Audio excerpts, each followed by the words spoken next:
Well, good. Let me welcome all of you who've joined us this afternoon. Those all around Australia, and I hope from around the world who are with us now.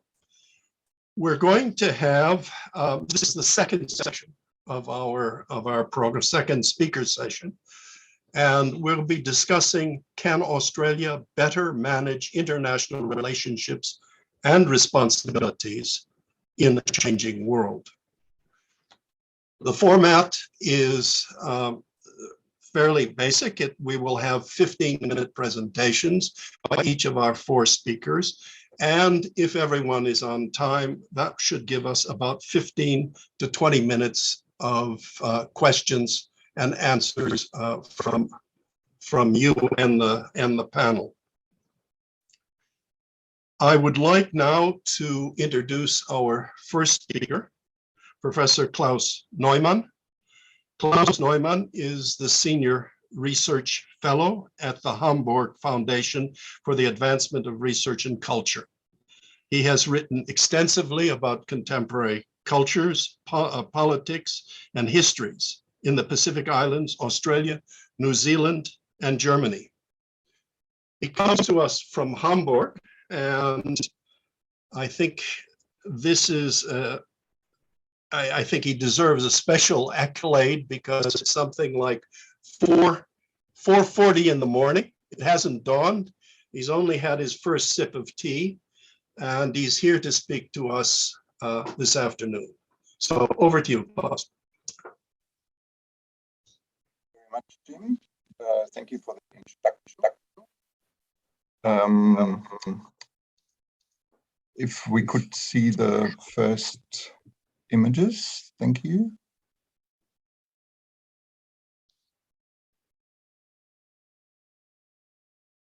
These are images from a 6-minute film that screened on German television last week. In the country where I live currently, perceptions of Australia are changing. Images of beautiful beaches and weird wildlife increasingly have to compete with images of bushfires and coal-fired power stations. And as Australia's ongoing love affair with fossil fuels is no longer considered to be just a matter for Australians, the country's reputation as an international citizen is increasingly called into question. According to some of those campaigning for a policy change, this reputation could hardly be worse. Australia is making an outsized contribution to the global crisis we face, and our leaders are obstructive in international negotiations, David Ritter, CEO of Greenpeace Australia Pacific, said in August. Our country is increasingly seen as a rogue state on climate. Ritter's choice of words was designed to generate maximum attention by scandalizing his audience. If Australia were indeed regarded as a rogue state, it would be in select but dubious company. It was the first Clinton administration that designated as rogue states those regimes that were considered to flout international rules and agreements, support terrorism, develop weapons of mass destruction, and suppress human rights. The Greenpeace CEO wasn't the first to turn the term rogue state back on the very governments that had taken the moral high ground vis-à-vis the likes of Kim Il-sung, Saddam Hussein, and Slobodan Milosevic. As early as 2002, the Griffith University environmental scientist Ian Lowe referred to Australia as a rogue nation on account of the Howard government's refusal to ratify the Kyoto Protocol. There have been many similar claims since then. 2 years ago, for example, Adam Band, the member for Melbourne, told Parliament, increasingly in Europe and many other countries, Australia is seen as a rogue state, drunk on fossil fuels that we peddle to the rest of the world. The federal government's support for fossil fuels is not the only reason why Australia has often been likened to a rogue nation. It is in relation to the government's migration policy that the epithet has been most often applied. Earlier this year, for example, Golriz Karaman, the foreign affairs spokesperson of the Greens in Aotearoa, New Zealand, said Australia was an outlier and a rogue nation in response to the deportation of a 15-year-old permanent resident of Australia. The term has been frequently used in relation to Australia's asylum seeker policies. In 2014, for example, Alistair Nicholson, the former Chief Justice of the Family Court, likened the government's plans to send asylum seekers to Cambodia to, quote, behaving, I think, as a rogue nation. When Ritter, Lowe, Band, and Nicholson said that Australia might be considered a rogue nation or rogue state, they applied the term in a loose sense, suggesting that Australia was acting outside internationally agreed rules and norms, and/or that its actions were jeopardizing the well-being of other nations, if not imperiling the global commons. Such accusations have been well-founded. International lawyers, Australian and international human rights NGOs, various UN rapporteurs and committees, the UN High Commissioner for Refugees and the UN High Commissioner for Human Rights have repeatedly and justifiably condemned Australia's response to asylum seekers, including pushbacks, mandatory and potentially indefinite immigration detention, and the deportation of asylum seekers to Papua New Guinea and Nauru. When it comes to climate change, Australia has long been one of the world's prime greenhouse gas emitters on a per capita basis. It has also long been a prominent naysayer at a succession of international meetings, and among those slowing down progress on global action against climate change. The point made by Australian critics of government policy is usually not to argue that Australia meets any accepted criteria of a rogue nation. It is to suggest that others might well regard Australia's behaviour to be fit that of a rogue nation. Has Australia's reputation been affected by its actions or policies? That would certainly be true among those whose job it is to evaluate those actions and policies, climate scientists and international human rights and refugee law experts. But what about overseas publics, whose knowledge of Australia is largely mediated by journalists and other opinion makers?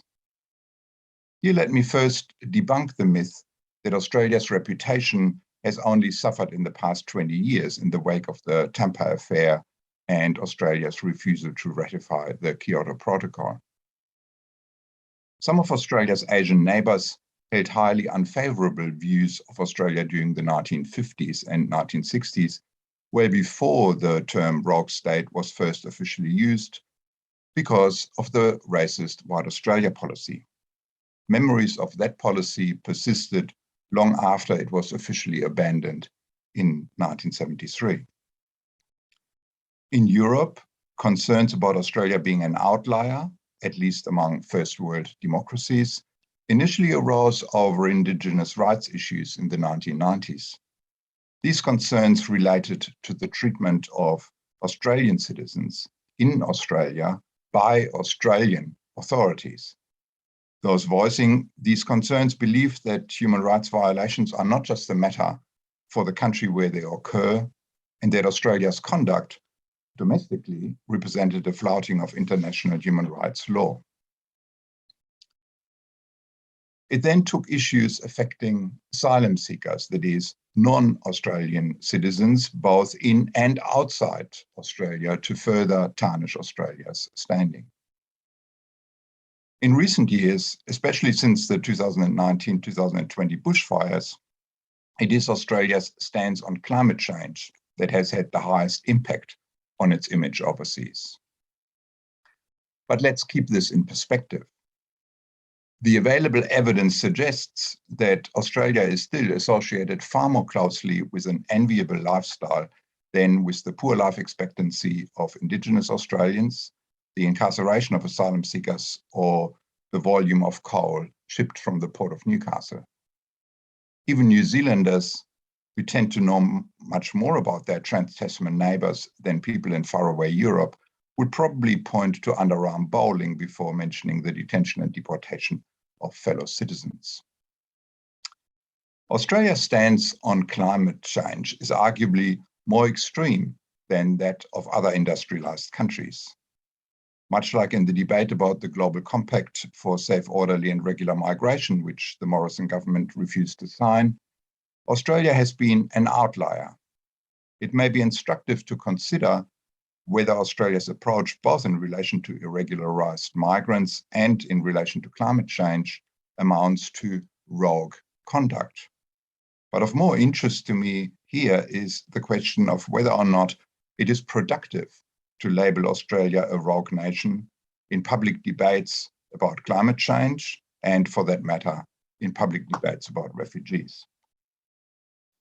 A focus on Australia's rogue status, I think, is unhelpful, both overseas and in Australian domestic public debate.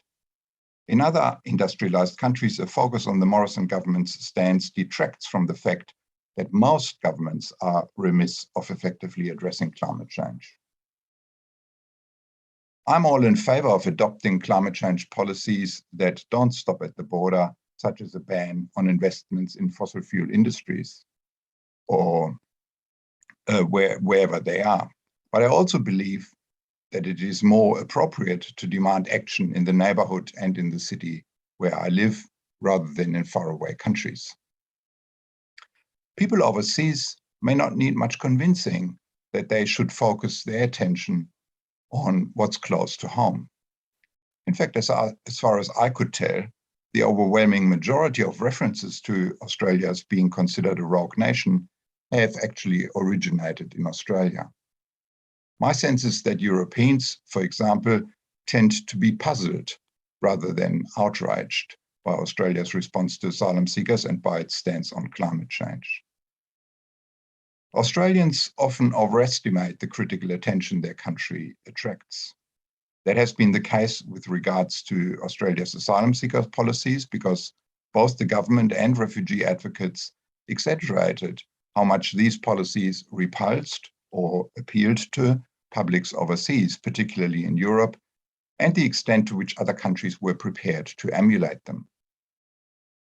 Such overestimation could also be the result of a misconception about the originality of Australia's rogue behavior. Australia is not the only country that has ignored calls by scientists to significantly reduce its greenhouse gas emissions. Canada, for example, was singled out as a rogue state on climate before that term first appeared in the Australian discussion. And of course, Australia didn't invent the extraterritorial processing and detention of asylum seekers. They were already practiced in the 1980s by the United States. The claim that others might regard Australia as a rogue nation could be intended to prompt the government to change tack.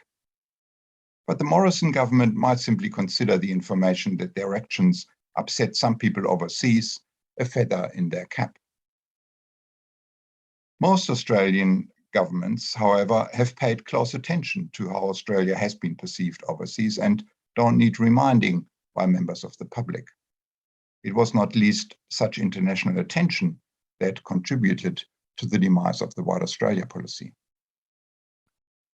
If references to Australia's poor reputation overseas are at all useful, then because they may temper Australians' ideas about how their government's approach to international relations is informed by a commitment to human rights, humanitarianism, and the rule of international law. No, Australia is not a model citizen. Self-perceptions are often deceptive. In Australia, statements such as Adam Bandt's appeal to Australia's nationalism, which sometimes manifests as a reverse pride in the nation's flaws. Such an appeal is questionable for two reasons. First, because it could also work the other way, as the Howard government's popular bashing of international organizations has shown. And second, and more important, because a focus on the national interest is at the heart of the predicaments we are currently facing. This has also been true in the debate about asylum seekers. Rather than referring to Australia's reputation or to economic losses or gains for Australia, that debate ought to focus on Australia's capacity to assist people in need of a new home, its responsibility as a regional power, its international legal obligations, and, not least, the precarious circumstances of the men, women, and children seeking Australia's protection. Similarly, rather than focusing on Australia's reputation or the economic gains involved in a transformation of its economy, we may want to foreground two other arguments. First, all countries need to deal with climate change to the best of their ability. And second, as a wealthy, industrialized country that produces a comparatively large amount of greenhouse gases on a per capita basis and has done so in the past, Australia has a particular obligation to significantly reduce its emissions and to assist others to do likewise. Just to summarize, Australia's international reputation has suffered in some quarters because of its asylum seeker and climate change policies. But that shouldn't be the main argument in favor of changing those policies. Thank you very much. Now on the screen, you see both my email address, or you just saw my email address, and a URL for Inside Story. And what I've just been talking about, an extended version of what I've just been talking about, will be posted on Inside Story in about half an hour. Thank you.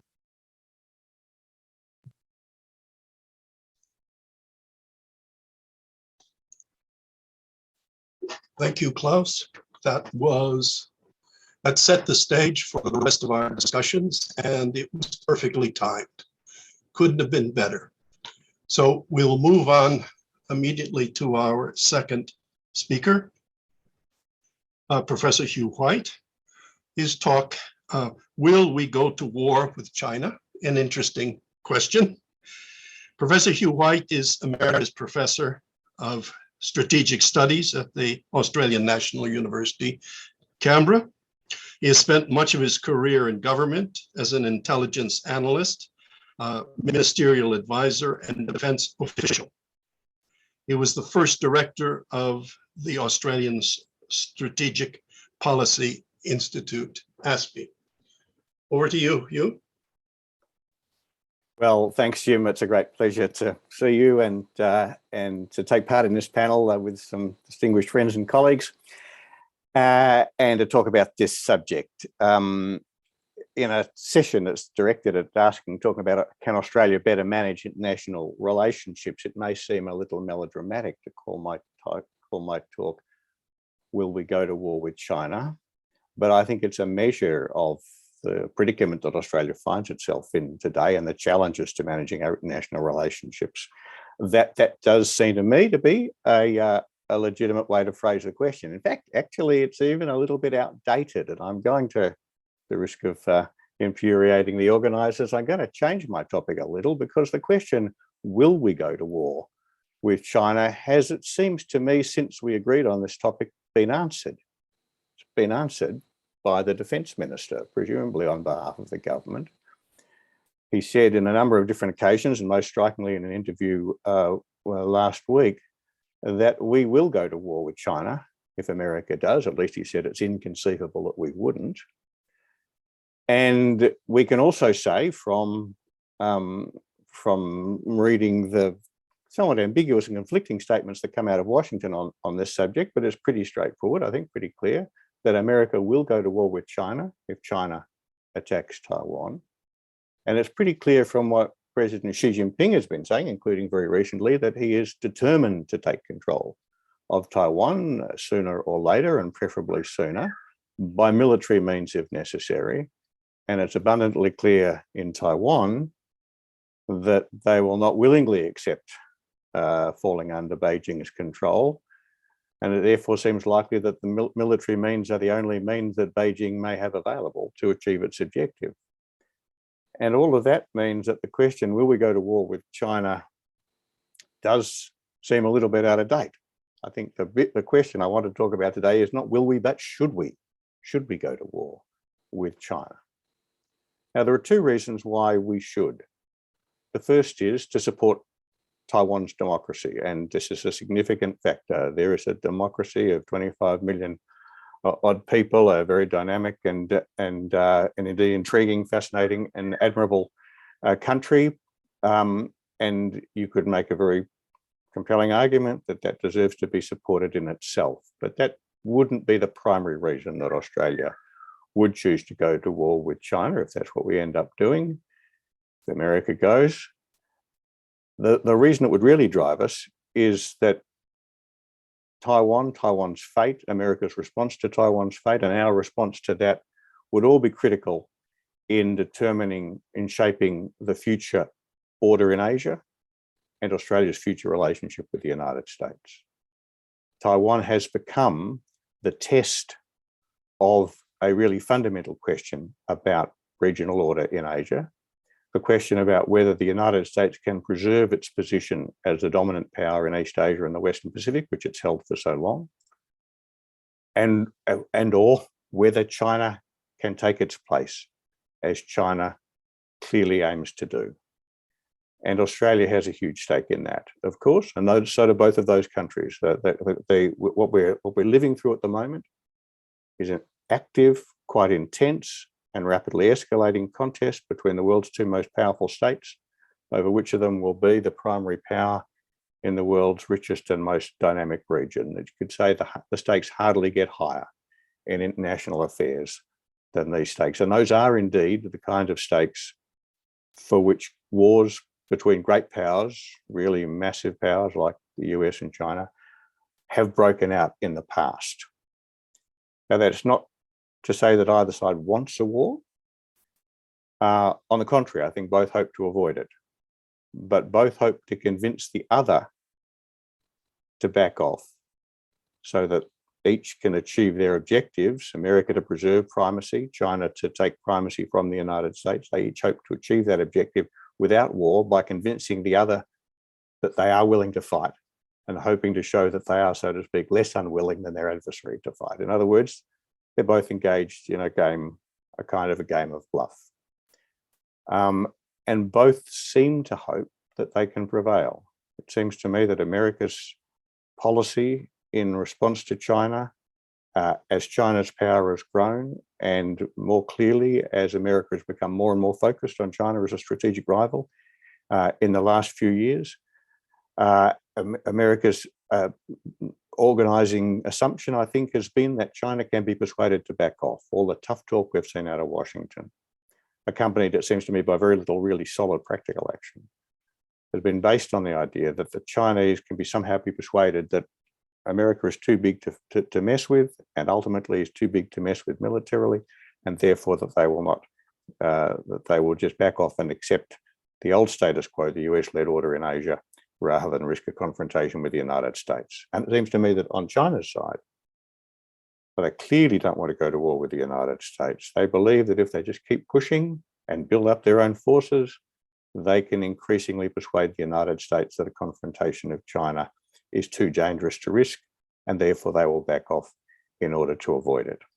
Now, this is a very common pattern in history. Great powers confronting one another, competing over their place in the international system, have played this game of bluff with one another throughout history. And it's a very dangerous game. Sometimes it works because one side or the other decides to back off. Sometimes it works because both sides decide to back off. That's really what happened in the Cold War. It's why the Cold War stayed cold. But sometimes in history, it goes bad when one side or both sides underestimate the other's resolve and both step forward into an escalating confrontation, which as it escalates, they find it harder and harder to withdraw from. That's how major power wars start. That's how the First World War started. It's in a way how the Second World War started. So the risk is very real. And Australia's stake in this contest is huge. We have a huge stake in the preservation of the US-led order in Asia. You could say that throughout Australia's history, we've always regarded the continued domination of our region by an Anglo-Saxon ally, Anglo-Saxon in inverted commas, first Britain, of course, and then America after Britain faded. We've always regarded that as both the necessary and the sufficient condition for our security here in our strange geographical location. And that's worked. It's worth making the point. Australia is the prosperous country. It's been secure for so long, particularly in recent decades, precisely because the strength of our great and powerful friends in Asia has most of the time, with the exception of the early 1940s, been sustained and has kept us very secure.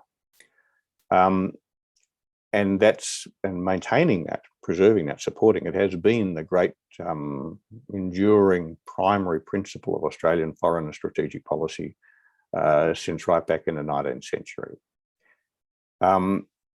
But today, that principle faces a stronger challenge than it's ever faced before, far stronger than a challenge it faced from Japan in the earlier part of the 20th century, far stronger than the challenge it faced from China in the years between 1949, when the Communist Party took power, and 1972, when the Communist government in China was reconciled with US primacy, when Nixon met Mao in Beijing. Today's challenge is different because China is so much more powerful today than it ever has been before, than Japan ever has been before. In fact, it's the most powerful rival that Western powers have faced in Asia for many centuries. Now, there's no question about what outcome we'd prefer, at least in my mind. There's no question that we'd prefer to live in an Asia which is dominated by America rather than by China. But that's not the end of the debate, because the question for us is, well, is that preference so strong that we should be prepared to go to war with China, to support America in going to war with China in order to support the regional order based on US primacy? And that, I would argue, depends a lot on the war. And this war is different. Australians think they have an understanding of war because we've actually been involved in military operations pretty steadily for the last couple of decades. But a war with China would not be like Iraq or like Afghanistan. It would be a war, in fact, unlike any that anybody now active in public life, I wouldn't say anyone now alive, but now active in public life, has experienced. It would be the first, apart from some very minor border clashes, it will be the first substantial war between great powers since the Korean War, or indeed, I think more accurately, since World War II. And it'd be a real war. Some people hope that it would be a kind of a grey zone war, be fought in cyberspace or on social media. No, this would be an old-fashioned kinetic war fought primarily at sea and in the air. It would be almost certainly the biggest war since World War II, and it would be the first substantial war between nuclear-armed states, and it would be quite likely to become a nuclear war. Perhaps more important even than that is that it's a war that there is now no reason to expect the United States to win. China's maritime capabilities, air capabilities have increased so significantly in recent years that the United States no longer has the sort of confidence that it used to have, that a swift and easy victory over China would come its way. And that, of course, increases the risk that the war will occur because, well, America's strategy is to deter China by being obviously militarily superior. The less obvious America's military superiority is, the less likely China is to be deterred, and the more likely China is to take the risk of action against Taiwan that would provoke the whole crisis. So the bottom line for Australia is actually pretty grim. America can't preserve its primacy in Asia by fighting a war with China that it can't win. And we can't preserve our preferred order in Asia by supporting the United States to fight a war it can't win. So we need to step back and think a lot more carefully about this extraordinarily grave issue. And really have to rethink how we should respond to what is indeed a fundamental shift in our international setting. The rise of China really is the biggest and fastest shift in the distribution of wealth and power, perhaps in human history, certainly in modern history. And it is the biggest shift in Australia's international setting, I would argue, since European settlement. And we as a community, Australia as a community, is not very well equipped to address these challenges. It's partly because we've had 50 such years of such peace and stability. The generations of political leaders, of officials, of journalists, of academics who wrestled with the challenges that Australia faced, for example, in the years after the Second World War, which were also years of great change, or the years of the late 60s and early 70s, also the years of great change, had much more direct personal experience of the kind of major international turmoils and crises that characterised the earlier part of the 20th century. We do not have that. And that, amongst other things, raises a challenge and also an opportunity and a responsibility, I might say, for academics and scholars with a longer perspective, to bring that longer perspective to the debate on current questions. And in doing that, I think there are 4 big issues we have to address. The first is that as a nation, we need to more deeply understand just how fundamental a shift in the distribution of wealth and power has become. For 200 years, to be wealthy and powerful has meant to be Western and essentially to be white. And that's just not true anymore. And we have to learn to live with that new reality of power. The second thing we have to understand is what that means for order, for the way in which the world works. As power shifts, orders change. And we will see a new order in Asia. It won't be dominated by the United States as it has been. And, our quest, our instinct to try and preserve the status quo is a non-starter as a national strategy. The third thing we need to do, therefore, is to start to think about how Australia can shape whatever new order emerges, and what kind of order we would like that to be, what kind of order can we practically expect to achieve and contribute to achieve, and how we can work and live within it.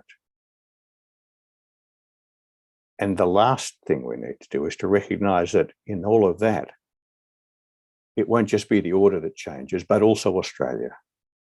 Australia has changed before as our region and as our world has changed. With the massive expansion of immigration after the Second World War. Indeed, with the move to federation at the end of the 19th century as the British power waned. And with the move from white Australia remains one of the most fundamental shifts Australia ever made. These are the kind of changes we've had to adapt to in the past. They're the kind of change we have to think about in the future as we adapt to this fundamental shift in our place in the region. Thank you very much.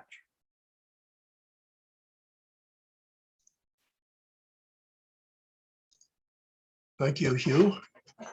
That was both sobering, challenging, and something I think that will provoke a lot of discussion. But we reserve that for the end of this session, and we'll move on to our next speaker. Our next speaker, Professor Renee Jeffrey. Upright and uncomfortable, Australia's engagement with global human rights regime. Professor Jeffrey is a professor of international relations at Griffith University. Her research focuses on post-conflict human rights practices and processes in Asia Pacific. She is currently writing a history of Australia's engagement with international rights regimes in foreign affairs. So over to you, Renee. Just going to share my screen. Yeah. Great. Thank you very much. And I'd like to begin by acknowledging that I'm zooming in today from the unceded lands of the Jagera and Turrbal people, and I pay my respects to their elders past and present, and extend those respects to all Aboriginal and Torres Strait Islander people. So human rights occupy a curiously uncomfortable place in Australian foreign policy. Like liberal democracies the world over, Australia's foreign policy is built on principles of freedom, equality, respect for democratic values, and the rule of law.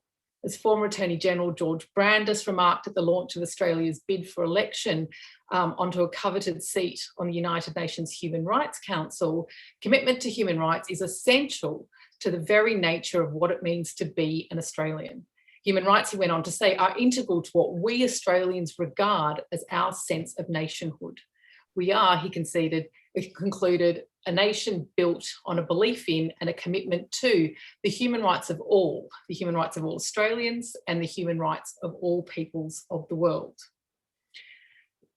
In one sense, this view has underpinned a foreign policy which is overtly committed to advancing human rights through multilateral institutions and bilateral dialogues, and which views human rights both as intrinsic goods and as a foundation on which peace and prosperity are built.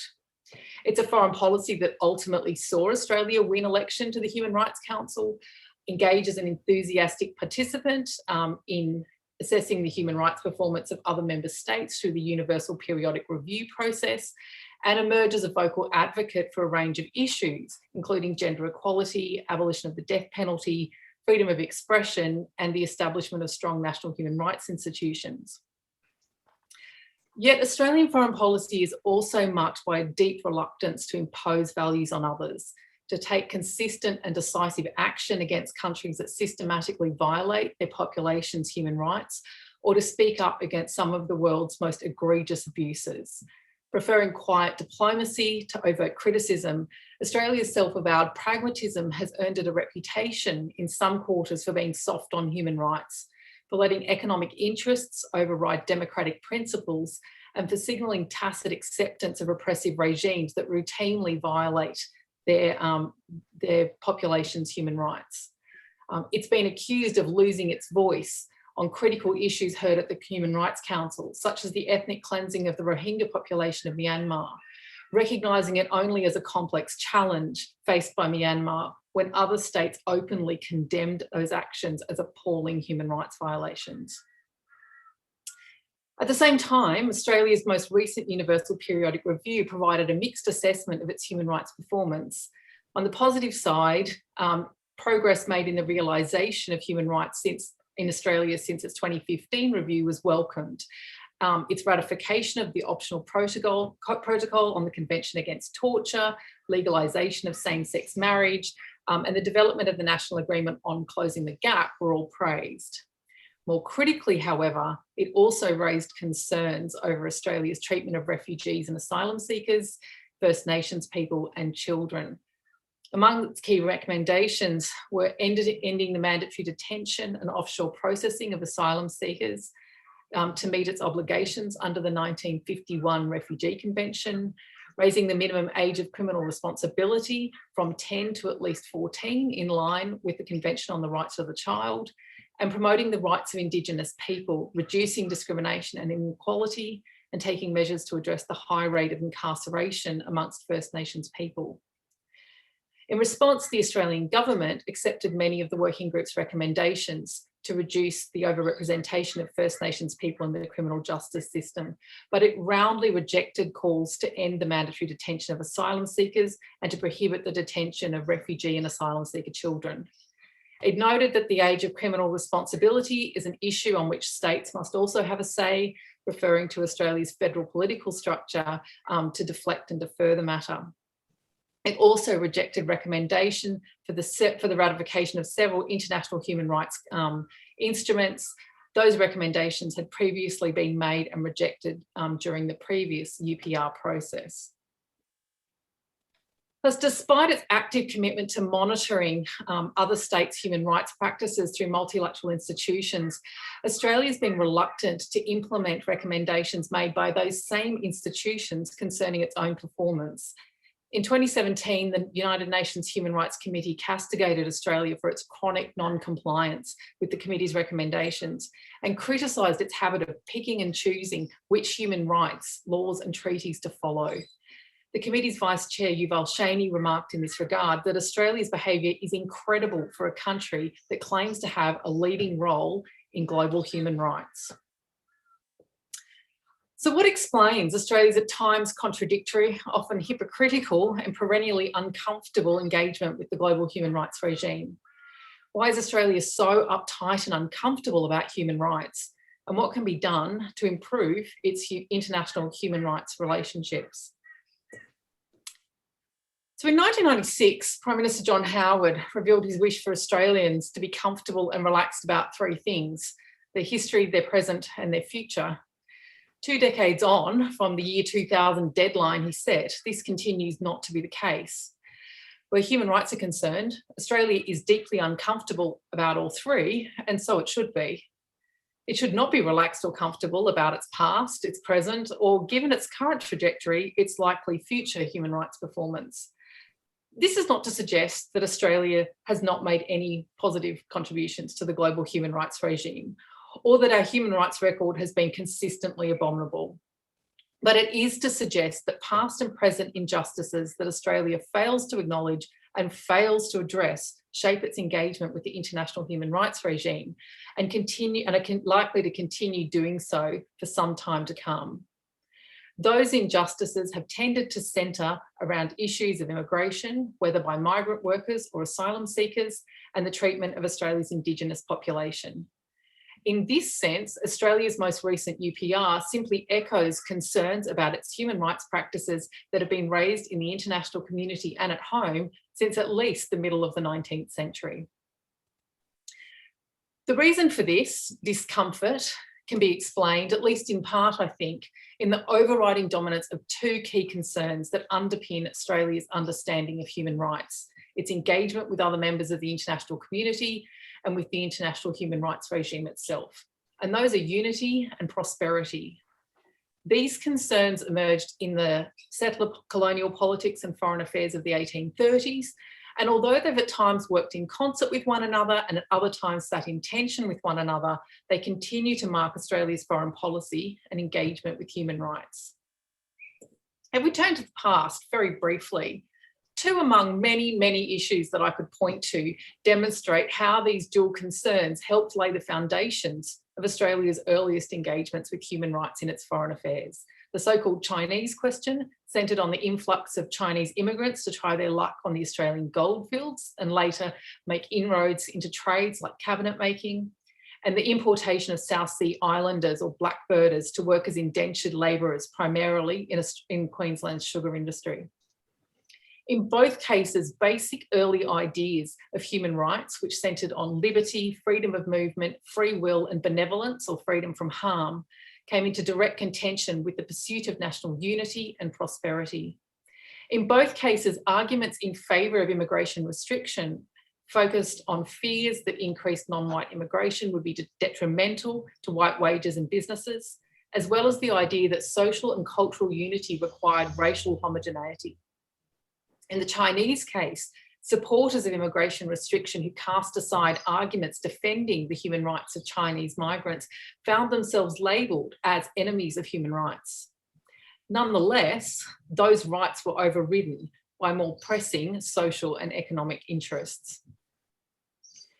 Of course, local and international critics also routinely cast the Pacific Island labour trade as a form of incipient slavery due to the prevalence of kidnapping and deception among recruiters, physical abuse suffered by recruited islanders, and disregard for their liberty, which, as Justice Lutwich established in one of the very few blackbirding cases to be heard in a court of law, is inherent in all human beings. Yet despite this, for much of the 19th century, the idea that Pacific Islanders held the same universal human rights as the white settled population was swept aside in favour of arguments supporting the practice as a means of ensuring cheap labour that was necessary to guarantee the prosperity of the sugar industry. At the turn of the century, as a fall in the sugar price and the movement toward federation saw the force of this argument begin to wane, it was overtaken not by an ascendant notion of human rights, but by an overriding emphasis on social unity.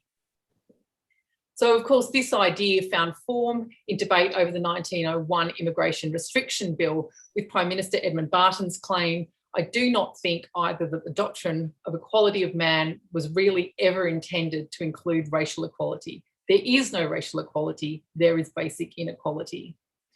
These arguments stood alongside perennial concerns over the economic impact that a potential influx of cheap Asian labour would have, and claims such as that articulated by future Prime Minister Alfred Deakin that unity of race is an absolute essential to the unity of Australia.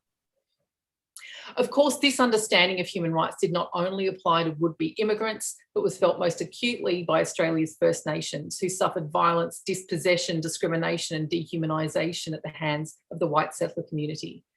Along with its past immigration policies and treatment of South Sea Islanders, it forms part of a past that, inadequately acknowledged and addressed, limits Australia's ability to lead on human rights. If we turn to the present now, we can find plenty of evidence of the continued relevance that the pursuit of unity and prosperity play in Australia's engagement with the international human rights regime. An obvious place that we find it is in the 2017 Foreign Policy White Paper. Across a range of issues, across the range of issue areas, the White Paper mentions prosperity a staggering 87 times. While prosperity is viewed as an end in and of itself, it is also coupled with other foreign policy objectives, including security, peace and human rights. The point of human rights, we're told in the paper, is to underpin peace and prosperity. Unity is viewed through a slightly different lens than in the past. The term itself has been replaced by the idea of social cohesion and coupled with multiculturalism in place of earlier views on race that are now deemed unacceptable. But what has not changed is its relationship to prosperity. The White Paper tells us that by generating more and better paying jobs, a strong and flexible economy reinforces the social cohesion and resilience of Australian society. They also continue to inform Australia's approach to issues of migration and criticisms of its treatment of asylum seekers. Without a well-managed migration program, the cohesion of our society could be damaged and the community support for a humanitarian program would be unsustainable, it reads. This identical argument was used in Australia's response to the 2021 Universal Periodic Review. So what then of the future? What can Australia do to improve its relationship with the global human rights regime? First, Australia needs to confront its past. At the very least, this should entail making meaningful, considered and concerted efforts to address the abuses and atrocities committed against South Sea Islanders and Aboriginal populations under the direction of the affected communities themselves. Without acknowledging and redressing the injustices of our own past, it's very difficult for Australia to be a credible leader in the international human rights regime. Now, that's not to say that only countries that boast unblemished human rights records can comment on human rights violations. For one thing, they don't exist. Rather, it is to point out that when a country like Australia professes to take on a leadership role in the global human rights regime while doggedly refusing to address the egregious injustices of its past or present, it undermines its own credibility. Second, Australia must stop picking and choosing which human rights agreements, treaties and recommendations to uphold. As Human Rights Watch argues, it must address abuses raised in its most recent UPR, especially those related to the treatment of refugees, children and Indigenous people. Instead of doubling down on policies that have caused immense harm to asylum seekers, as Elaine Pearson argues, and have been repeatedly condemned by UN officials and other governments, Australia must uphold its responsibilities to these people. It must also make serious efforts to reduce the rate of incarceration amongst Aboriginal and Torres Strait Islander people and stop hiding behind federalism to avoid assuming leadership on raising the age of criminal responsibility across all Australian jurisdictions. It should also stop dragging its feet on the ratification of international human rights treaties and agreements that have been waiting for years and years. Third, Australia needs to take a long, hard look at the core underlying principles that direct our engagement with the international human rights regime. Is prosperity really our core national interest? And if it is, should it be? Perhaps more pointedly, is our perpetual pursuit of prosperity simply a way of justifying or sanitising greed? And if it is, how well does that sit with our professed commitment to universal human rights? And what do we mean by social cohesion? Does it signify coming together or simply justify exclusion, marginalisation, the stifling of debate and the quashing of dissent? And does social cohesion require the sorts of policies that it's said to justify? Would the humane treatment of asylum seekers in accordance with our international obligations really be damaging to social cohesion? I think this argument really needs to be interrogated. And is this society that we really want to be part of? In short, improving Australia's engagement with the international human rights regime means, first and foremost, taking a very hard look at ourselves, at our past and our present, at who we are, what we value, and what society we need to be. Thank you. There will also be a longer version of this paper published with Inside Story later today. And I apologise for the Brisbane rainstorm that is beating on the tin roof, and if you haven't been able to hear me very well. Thank you.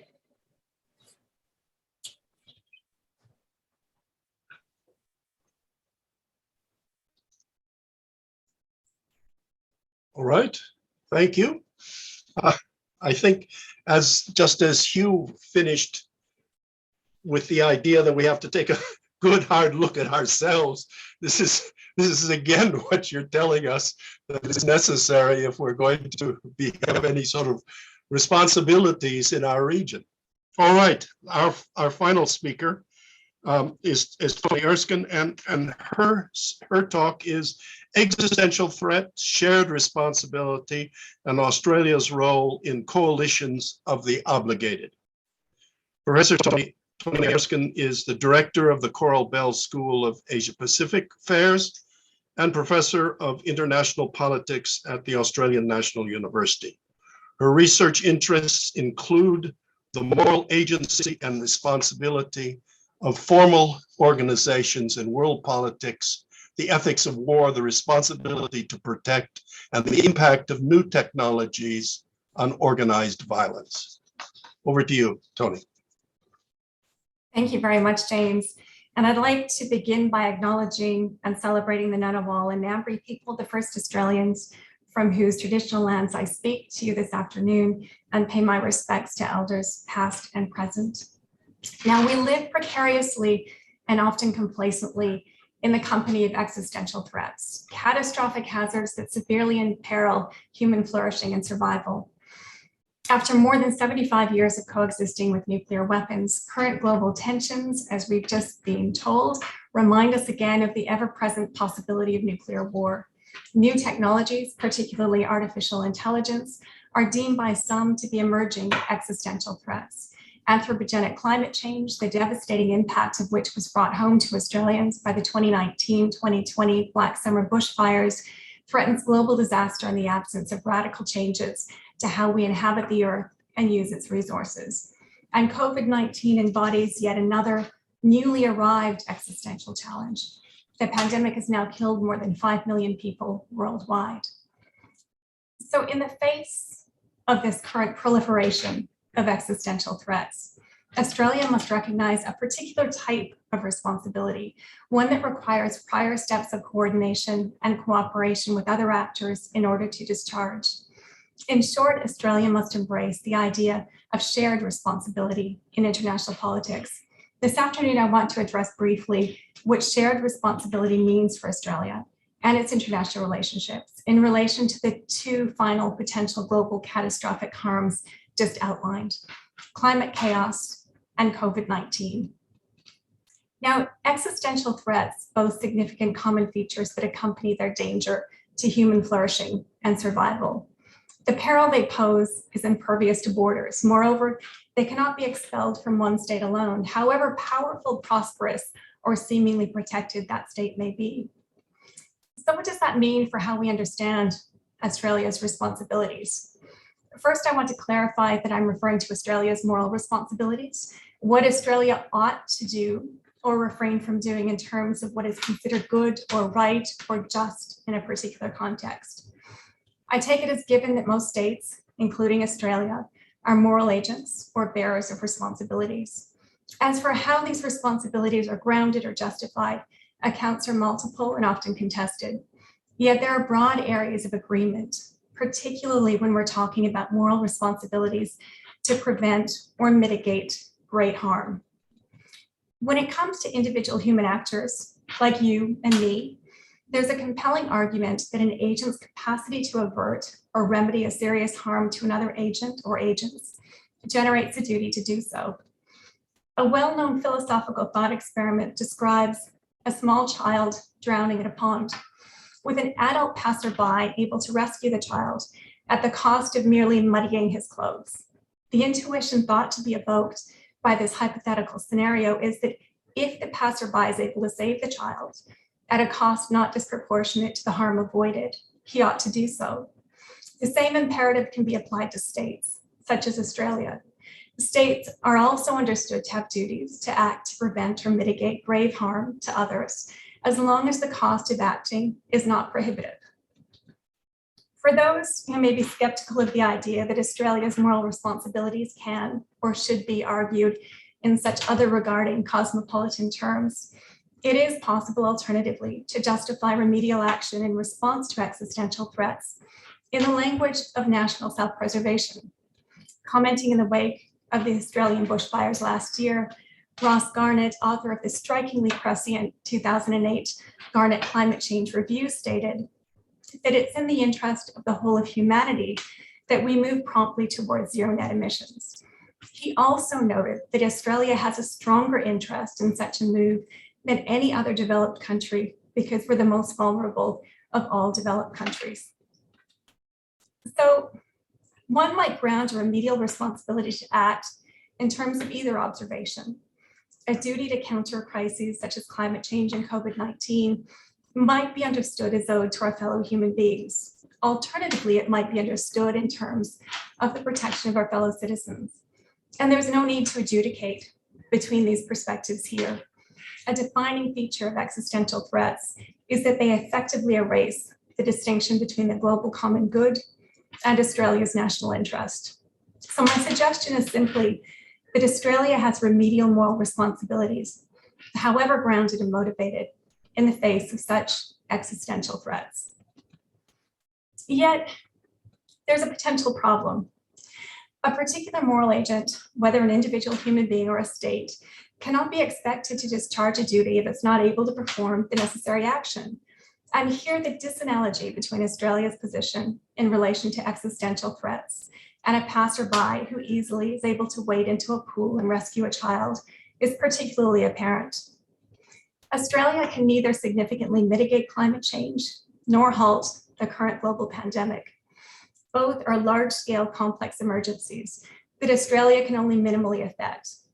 One might conclude that Australia's limited capacities to solve these problems unilaterally lead to radically circumscribed responsibilities for remedial action, as well as a diminished culpability for harm when no action is taken, or indeed the action is inadequate.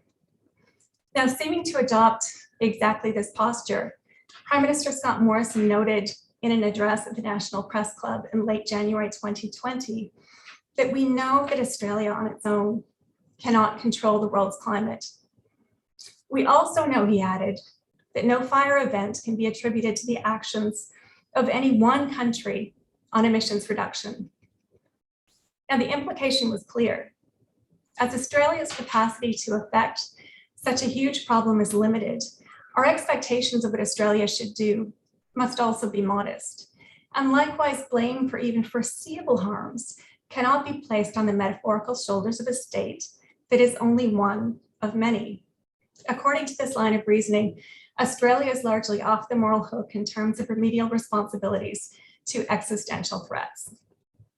Now, of course, the purpose of intergovernmental organizations, such as the UN and the World Health Organization, is precisely to provide the formal structure and decision-making through which states can act collectively to tackle such problems.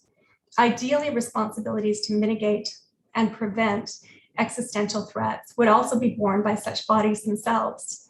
Yet when these organizations are weak and dysfunctional, hampered by decision-making stalemates, under-resourcing, and limited enforcement capabilities, they're also woefully incapable of effective remedial action. So if there's an absence of an overarching intergovernmental organization willing or able to act effectively, and Australia lacks the capacities to remedy these crises on its own, does this mean that there's nothing to be done? Perhaps we need to look at the problem differently. Moral and political philosophy gives us a rich literature on what is variously referred to as joint or collective action and shared agency. A crucial insight that follows from this body of work is that agents who come together to work towards a shared goal are able to achieve things by deliberating and coordinating their efforts that they would not be able to achieve acting independently. Philosophers who study the phenomenon of joint action tend to focus on individual human agents engaged in small-scale activities. However, it's also possible to consider what it would mean to talk about joint action when the relevant participants are states. To effectively respond to climate change and COVID-19, the actions of multiple states, each individually reducing carbon emissions or endeavoring to eradicate the virus from within its borders, is simply not enough. We need more than an aggregate of individual responses. The complexity of these crises demands sophisticated forms of joint action involving, for example, international deliberation over what constitutes an appropriate response and an equitable distribution of costs, shared research and resources, negotiated and agreed common aims, and carefully coordinated actions so that these aims can be realized in a way that would be impossible if the states were acting independently. Now, such forms of joint action require, in turn, a particular constellation of states and potentially other actors. This need not entail states situated within the formal structures of an intergovernmental organization. However, to be capable of sophisticated forms of joint action, states must at least be part of an informal association in which members have compatible interests, an accompanying willingness to cooperate, and a relationship conducive to deliberation and coordinated action. In a configuration that allows sophisticated forms of joint action, states can then acquire enhanced capacities in terms of what they're able to achieve as part of a collective endeavor.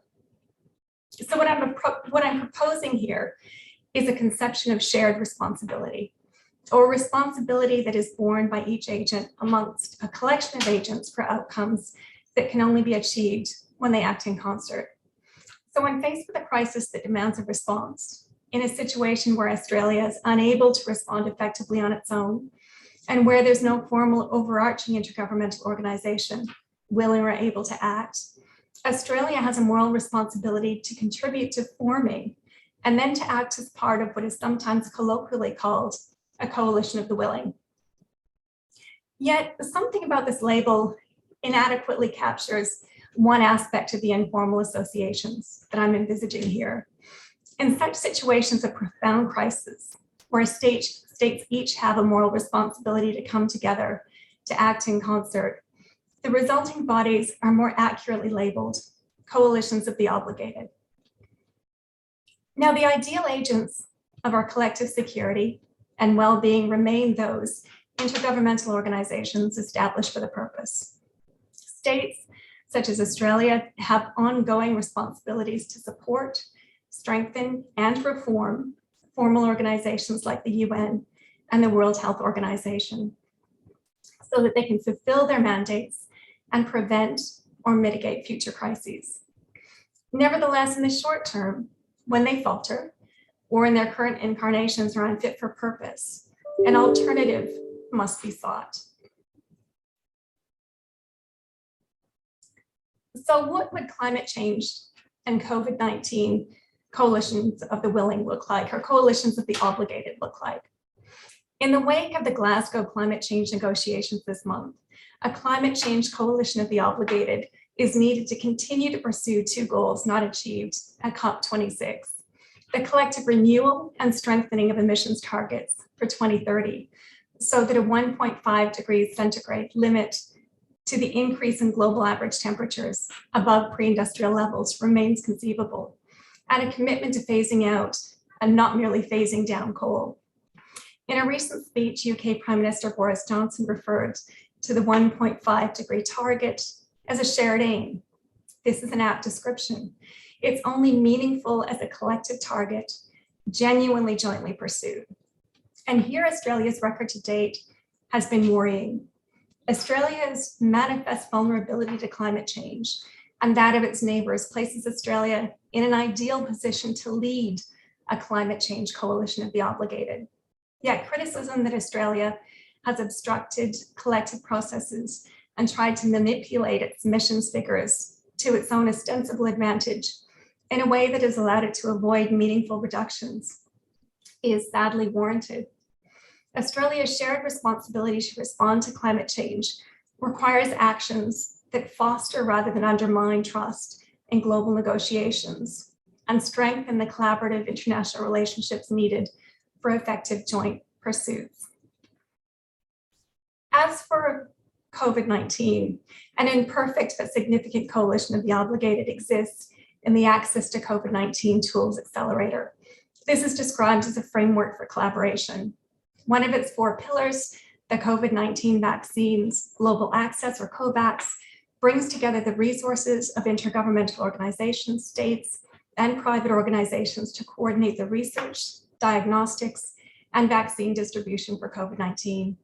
The goal has been that all participating countries, regardless of income levels, will have equal access to these vaccines once they're developed. This includes both self-financing countries, such as Australia, which have contributed funds to COVAX, and low-income funded countries. Now, this is a laudable endeavor, and COVAX has had some success, but it has also been hampered by high-income states sidestepping a collective approach and reverting to vaccine nationalism. This has prevented COVAX from being able to provide doses as quickly and as efficiently as planned. Australia has a responsibility to contribute to and bolster such joint endeavors, which have the best chance of tackling the virus globally and equitably. So it is true that Australia cannot be blamed for failing to single-handedly mitigate the severe global risks of the enduring and accelerating crisis of climate change or the current pandemic. It can, however, be blamed for failing to take the crucial steps of helping to establish and bolster and lead informal associations necessary for robust remedial action in what is an imperfect global system. In closing, it's worth acknowledging that the drowning child example is also disanalogous to the cases at hand in another respect. Australia is not merely a witness to those facing harms wrought by climate change and COVID-19, contemplating from a safe distance whether to muddy its clothes and provide assistance. These are inescapable and proximate harms, however much we would like to assume otherwise. We are also drowning or burning. Multiple metaphors are appropriate, and indeed risk becoming literal for many states in relation to climate chaos. Australia, like every other state, is both the victim and the rescuer, and rescue is only possible if states act in concert. We need a renewed commitment to multilateralism.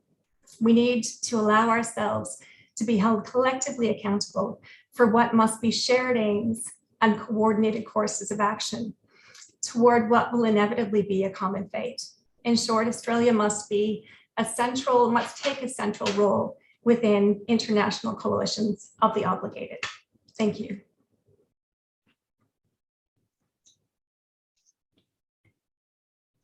Right.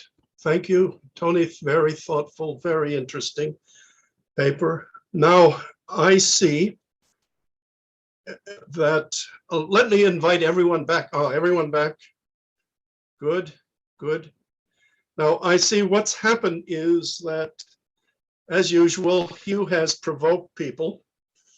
And as a result, I have 3 questions for Hugh and no questions for any of the other speakers. Now, I'm going to pose these questions to Hugh and hope that he deals with them quickly and effectively, and then hope that in the meantime, some other questions will come in to be posed. So let me start first with Andrew Potter. Hugh, why portray any new international order as Western or Chinese or whatsoever, rather than look to identify the principles that might guide the order, including perhaps liberal and Enlightenment principles?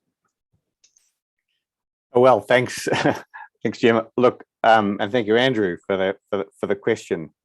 Look, I think that gets to a very deep question, one about the sort of chicken and egg question, that is, which comes first in constructing an international order, by which I mean, of course, just the set of understandings which frame the way states get on with one another. And one view is that those orders are framed by ideas, and the other is that they're framed by power. And the question is, which comes first? All I can say, Andrew, is that I would like to live in a world in which the ideas framed the order and the power followed. But I draw the gloomy conclusion from history and from contemporary events that it's power that's primary or prior. And that, as a matter of fact, the kind of order we have in East Asia and the Western Pacific in the decades to come will be primarily determined by which of the US or China ends up as the primary power in the region. And so it's a sort of bigger, so my answer to Andrew really is, the reason why I speak in power terms is because I think, and it's really just an inductive conclusion based on a few millennia of evidence, is that power is prior in determining the shape of a regional, or for that matter, a global order. Otherwise, we wouldn't have had, well, any of the various permutations in international order that we've seen over the last few centuries. All right, wait, we have another, we got a good question. The next two, let me, they're both from John Hanush, and he says, Hugh, is Taiwan the only possible trigger for the great power showdown, or are there other flashpoints that we should be keeping us awake at night? And the second one, how do you see other countries in the region approaching the problem, and how would they react if China attacked Taiwan, particularly Japan? Oh, okay. Look, I don't think, and hello, John, nice to hear from you. Look, I don't think Taiwan is the only potential a flashpoint, because, as I mentioned in my remarks, in the end, the risk of war between America and China, and therefore with Australia, doesn't arise because the US and China have different views on Taiwan's trajectory. The risk of war arises because they have different views of their respective roles in the Asian order. And Taiwan has just become the focus of that, a bit the way the status of Serbs in the Austro-Hungarian Empire became the focus for what became the First World War. So I think there could certainly be others. And I think, for example, the South China Sea and the East China Sea, both in their different ways, could become a flashpoint. The reason why I focus on Taiwan is that it does seem to me that both the US and China have, over the last couple of years, chosen to focus their rivalry around Taiwan, chosen to see Taiwan as the primary issue on which their respective power and resolve is being tested. But it would be very characteristic of history that we're all looking at the Taiwan problem, and suddenly some, again, to paraphrase Bismarck, I think it was, some damn fool thing in the Balkans ends up taking us by surprise. It could be something else. And as for others, might other powers intervene? Look, that's a very big question. I'll give a brief answer. I think the only country that is even remotely likely to support the United States in a war with China over Taiwan is Japan, and I think Japan's position is much more ambivalent than many people assume. Of course, to say that Japan's view of the rise of China and the United States and so on is complex is a massive understatement, but it does seem to me that China is much more cautious than we are, even under Abe, in aligning themselves with the United States against China. It seems to me Japan is much more conscious of the fact that in the long term, it's going to have to learn to live with a risen China.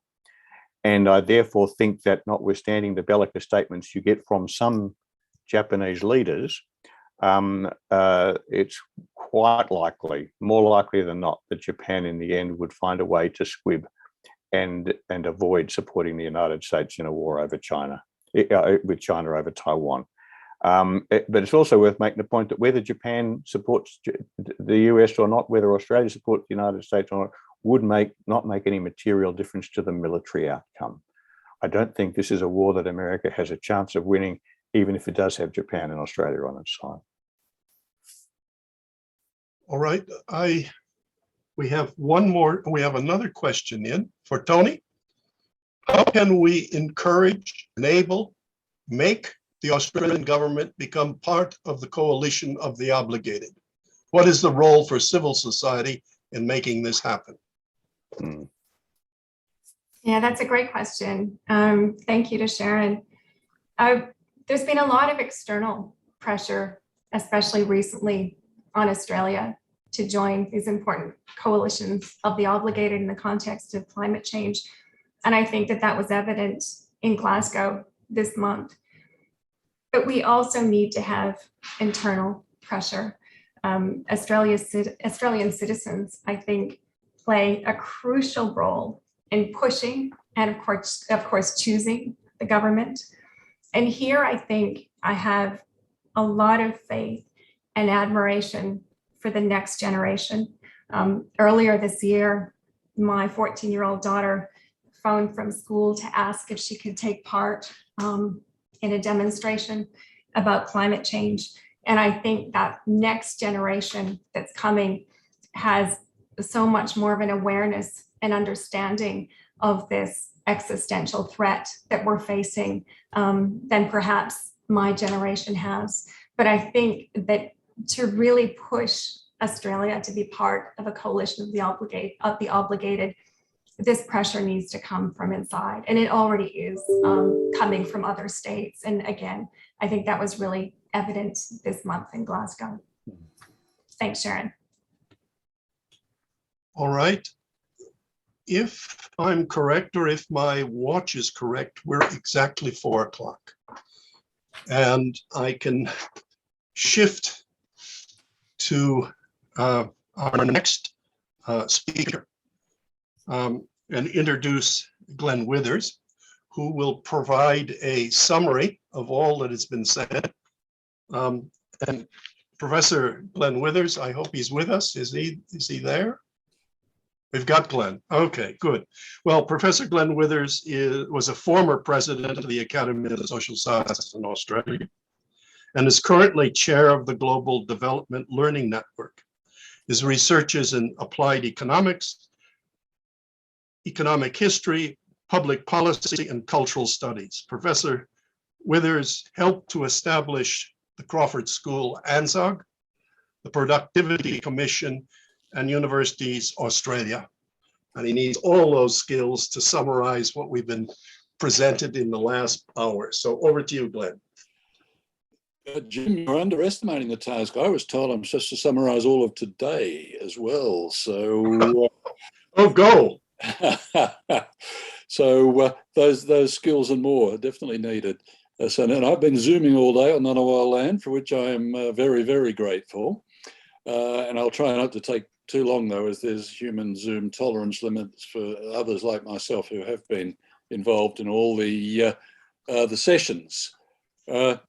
And for those who weren't there, let me remind you a little, or just let you know about, for instance, what Mark Weston was telling us during his introduction to the day when he was releasing the new report on the state of the social sciences. And one of the points he was making is how much, and it's very evident in national relations, it was very evident how much social sciences itself overlaps across the different disciplines within social science and with other allied humanities and sciences. And we've certainly seen that in the COVID experience.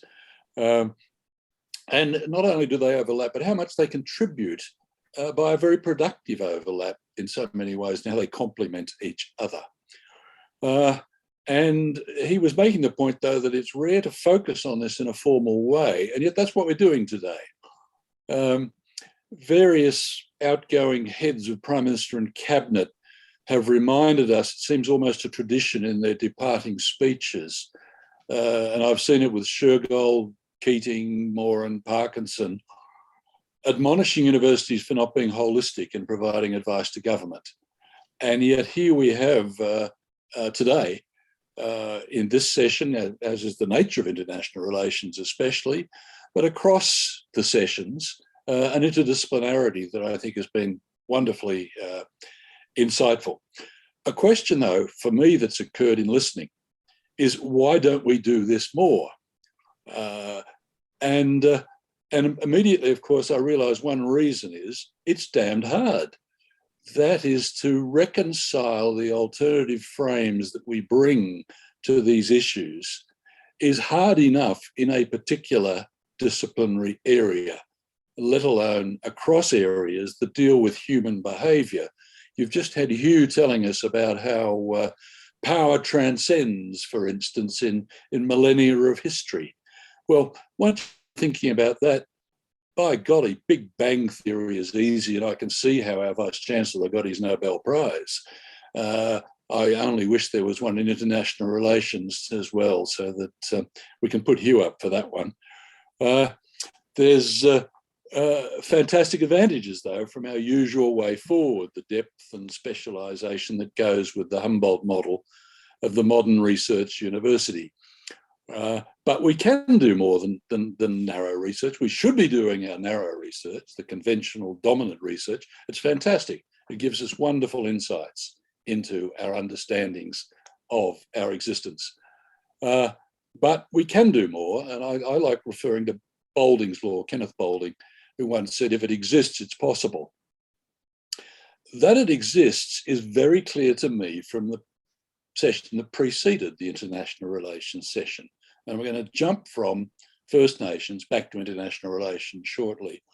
But the preceding session was reconciliation with First Nations people, and it emphasised and illustrated the holistic nature of Indigenous knowledge. So one clear lesson I'm taking away from today, I was asked to talk about what our learnings are, was to learn much more from Indigenous knowledge and to think about how we advance that potential. And it seems, for instance, there are small steps we can take, specifically and concretely. For instance, the Academy of Social Sciences, in my view, should support the establishment of a fellow Indigenous learned academy alongside the Academy of Social Sciences and Humanities and Science and Engineering, and so broaden their umbrella, called the Australian Council of Learned Academies, with this guidance to holistic knowledge. And we might actually be ready for this, because, as I said, for instance, just recently, in an area I've been involved in, ACOLA has been providing support for a new definition of science. That is, the Department of Home Affairs, in extending time overseas in the eligibility for citizenship after residency, will only allow people who spend significant amounts of time overseas if they can give a science reason for that. They can be scientists attending to scientific affairs. Now, social scientists were not considered eligible under this criteria. ACOLA has now supported a definition of science that is the systematic pursuit of knowledge through logic and evidence. And we've just been through the Academy putting that to Home Affairs so that social scientists who wish to be able to spend time overseas during permanent residency before citizenship can be eligible for significant periods of sabbatical or research attachment. And so I think we can take that one forward and just think how much we've learned from these sorts of approaches in natural resource management during the bushfire disaster experience that Thomas Mayer made clear in his earlier presentation in the First Nations session. Now, let me bring that together with some perspective evident in the national relationship session. And we can do one more small step there, Jim. ASA, through ACOLA, should partner people like the Royal Society of New Zealand and work together through the Asian Association of Social Science Research Councils, ASREC, for the Asia Pacific, and leverage that to build, for instance, as a major project, a capability in First Nations knowledge preservation, research and use across the region, not just in Australia, but especially drawing on ourselves and New Zealand to encourage systematic development of First Nations knowledge in our region and build in the process that jointness across nations so we understand each other better and well. And that can also play a small role in muting those national security risks that have apparently dominated for millennia.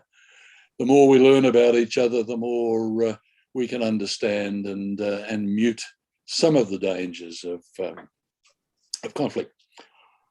So what about apart from these, this navel gazing of collective learned academies, what more can we do? Well, of course, in our own individual activities, we can do a heck of a lot more. I was reminded of how well, for instance, putting Academy Fellows Boyd Hunter and John Altman writing chapters on Indigenous economy at the beginning and the end of the Cambridge Economic History was well received around the world, not just, as it were, the white history of Australia. And as John Maynard said in his presentation in the Indigenous session, let's recognise this non-Indigenous partnership role here. We can each work together sensibly like we want to across nations and across peoples. And in Altman and Hunter's case, they already have been doing that. And I was delighted when I heard John Maynard mentioning a couple of other cases that he thought were so important in partnership. He mentioned, for instance, the Freedom Riders at the time of the protests over Indigenous affairs. And I remember John Patterson, who was an ANU PhD at the time in urban affairs, later the head of the urban department in Victoria, who gave us South Bank. That John was one of those Freedom Riders. And similarly, John Maynard mentioned the Wave Hill experience. And there it was Fred Gruen, who was the principal advisor on the Wave Hill Indigenous wages experience and case. So that we can indeed play these roles individually, we can play them collectively, and they're small steps, but every journey commences with those, as we say. So let's take it further and be ambitious too. What we've got to do is, as an academy, generalise it, and as universities around these academies, as think tanks around these academies and the universities, think about the principle of maximum knowledge, because it really is what we do through knowledge that is the source of human progress. And that's what mutes those millennia of antagonisms and helps us get through them and come out better on the other side. Yes, we've got incredible deficiencies, many steps backwards, all sorts of problems, but the progress we have made as humans, it really is all attributable to how we have developed our knowledge as humans about the world that we experience and beyond. So that's very evident in the international affairs discussion, I think.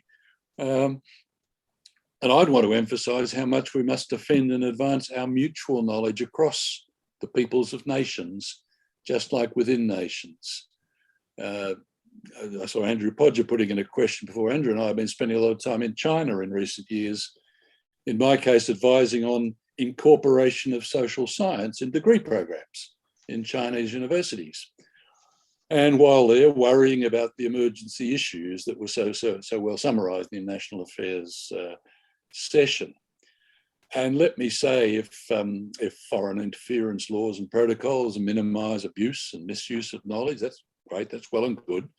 But that mustn't come at the expense of reducing our own knowledge of others. We learn from others, they learn from us. We must understand each other. The abuse of that in turn is the source of disaster, and that buffet diplomacy and dog whistling is not the way forward for the well-being of Australians or our other fellow human beings. So affirming the pursuit of knowledge, or truth-telling as it was called in the First Nations session, is what we must do, as affirmed in both of those sessions and earlier today. And that means enhancing the foundations for that in taking this ambition forward, one that would be shared by, of course, all those who've elected to participate today. What I learned today, though, was things like how to think again about tearing down barriers, minimising the way markets, mandarins and managers interfere in the pursuit of knowledge when they can facilitate it. Think about, again, walking on two legs, both our deep specialised research and our facilitation research, translation and impact and education that draws on the deep research. Speak up and reach out, provide knowledge leadership on the major challenges as the Academy is seeking to do, including with partners across government, business and community, and lead by example and proclaim that example. I heard discussion of the positive parenting program earlier today, for instance, that had come out of Australian social science and is respected around the world. I recall the Braithwaite restorative justice type program and its global influence. Of course, HECS around the world in terms of income contingent loans. Meredith Edwards' custodial parenting initiatives as a social scientist. I dare even point to the immigration points system, compulsory superannuation. These are foundations of Australia's health, economy, our welfare. And I even note, I was watching Midsummer Murders on TV last night, and it commended restorative justice in a passing sequence, which I thought was an unabashed achievement of Australian social science. And I compare that favourably to Australian immigration points being commended by Trump and Bojo, which has been much harder to assimilate mentally. I could speak, though, for hours on how to advance such exhortations, achievements with specific policies and initiatives that could be enunciated, and which would work for each of the 7 grand challenges that were identified earlier in the State of the Social Sciences report. But I won't. That is why tomorrow's program exists, and we all look forward to that.